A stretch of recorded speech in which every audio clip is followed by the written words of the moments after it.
Hello বন্ধুরা, তোমরা সবাই কেমন আছো? আশা করি সবাই ভালো আছো। আমার আরও একটা ভিডিওতে তোমাদের সবাইকে জানাই স্বাগত।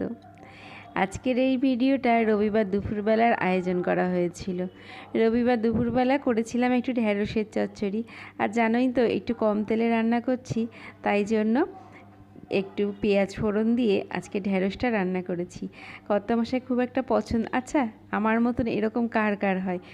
সবজি কাটতে গিয়ে একটা দুটো এরকম আস্ত থেকেই যায়, আমার কিন্তু প্রায় হয়। যাকগে, চলো রেসিপিতে যাই।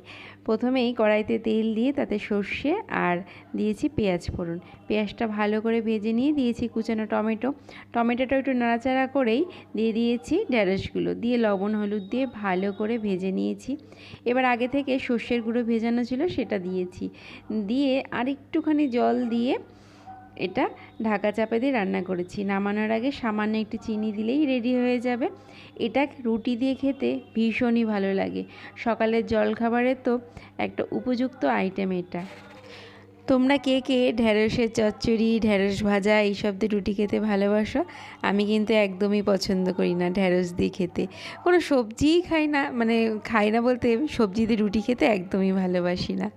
আর আগের দিনের আর মাছটা না ছিল বেশ খানিকটা, সেটাই আজকে রান্না করে নেব। কিন্তু ফোড়নটা না বেশি পড়ে গেছে, তাই ফোড়নটা তুলে ফেলে দিচ্ছি। আর ওই আদা জিরে টমেটো কাঁচা লঙ্কা এটা দিয়েই সিম্পলভাবেই আজকের আর মাছটা রান্না করেছিলাম। খেতে কিন্তু বেশ ভালোই হয়েছিল। তোমরা কে কে আর মাছ খেতে ভালোবাসো সেটা কিন্তু জানিও। আর মাছ কিন্তু আমার অবশ্য ভীষণ একটা প্রিয় মাছ।